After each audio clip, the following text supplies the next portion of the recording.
Episode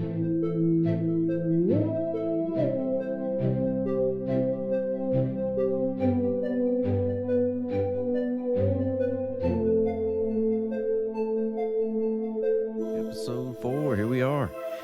How do I surrender my will for His and my purpose? How do I surrender my will for God's will and my purpose? Is there a desire to surrender? What is commitment? What would Jesus do? Mark 8:23 through 26 says, He took the blind man by the hand and brought him out of the village. Spitting on his eyes and laying his hands on him, he asked him, Do you see anything? He looked up and said, I see people. They look like trees walking. Again, Jesus placed his hands on the man's eyes. The man looked intently, and his sight was restored, and he saw everything clearly. Then he sent him home, saying, Don't even go into the village. Why surrender? Why would anyone yield their own power and control over to anyone else but themselves? Nobody in their right mind would follow a stranger down a dark alleyway. The world can be and is a dark and scary place that is dark in a physical sense and spiritual sense. When we are not careful, we can fall into the depths of darkness without even being invited. The only way out is to find a light. Our immediate human response to a dark room would be to flick a light switch, the desire to see more clearly. Jesus is the light of and for the world.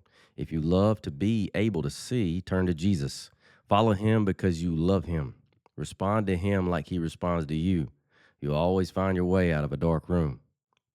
Just find that light switch. John 8:12 says, Jesus spoke to them again, I am the light of the world. Anyone who follows me will never walk in darkness, but will have the light of life. I wanted to add to that on Philippians 2:15. I want to go 14 through 15. Do everything without grumbling and arguing, so that you may be blameless and pure, children of God who are faultless in a crooked and perverted generation, among whom you shine like stars in the world. And that finishes out with something, but just being that light of the world, letting that light, which is Jesus, as you remain in him, shine through you in this world.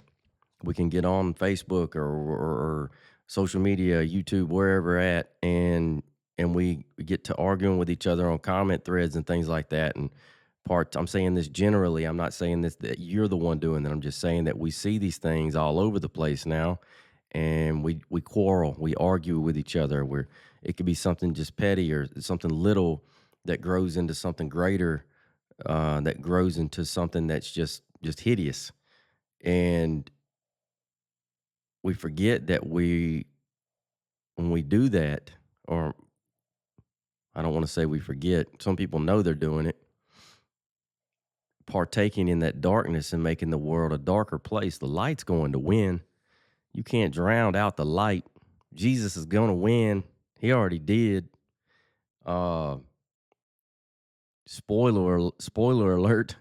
Revelation, Matthew 5:16.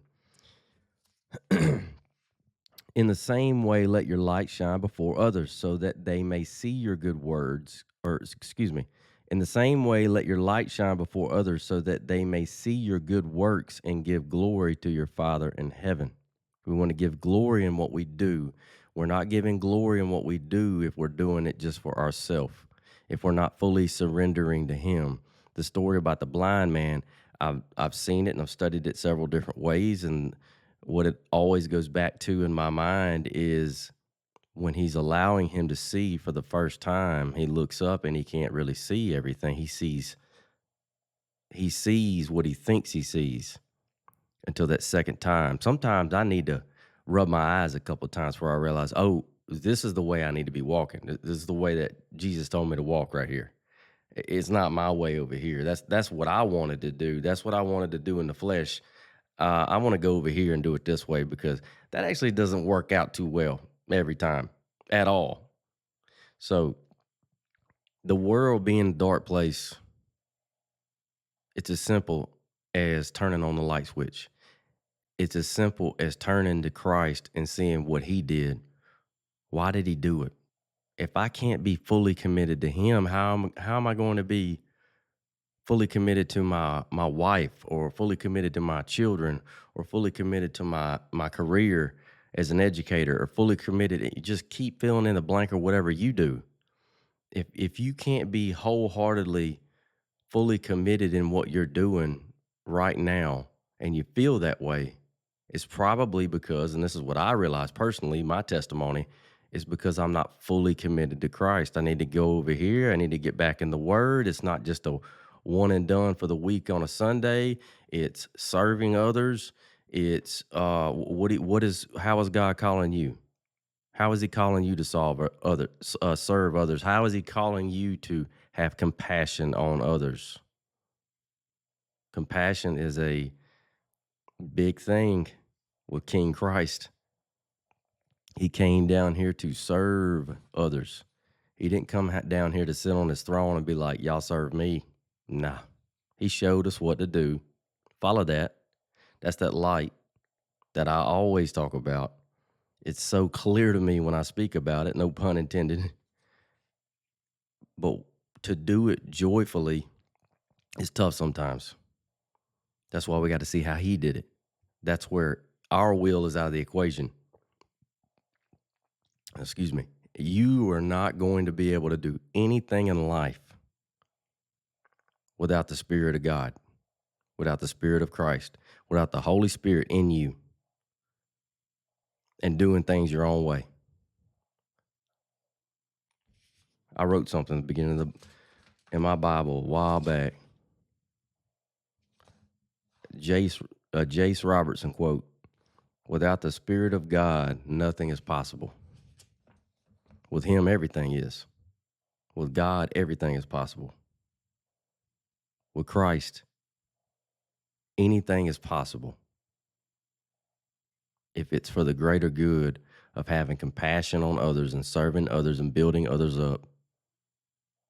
Because those are the things that bring light into the world.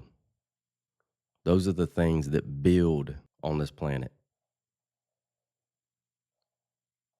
The contrary to popular belief, the darkness in this world and focusing on yourself all the time, and I got to do better at what I'm doing, myself, self, I, me, in this world full of distractions, and I really ain't got time to go to that church, or I really ain't got time to be reading that Bible. I ain't got time for this Jesus stuff. He's waiting on you. He's waiting on me. You say there's a wake-up call on planet Earth right now, and he's been telling us for thousands of years. It's a call to action. We're supposed to be helping each other. We're supposed to be serving each other. We're supposed to be having compassion on each other. That's the purpose he has for us. So all these stories in the Bible, they point to Christ. They point to, I wrote it down earlier, but everything's pointing to him. And him, as he was on this planet, he always asked God to provide for him. He always sought God. He wanted to know, or he wanted to always seek him in what he did, and that was Jesus Christ. So if we're not doing that in what we do, and we come up on something and go, well, this is a crisis, I got to handle it. No, you can't. I can't. Nobody can without God. Nobody can without Christ. Even Christ himself handled it with God. So, are you above Jesus? I know I've acted like it sometimes. Nah. Follow what he did.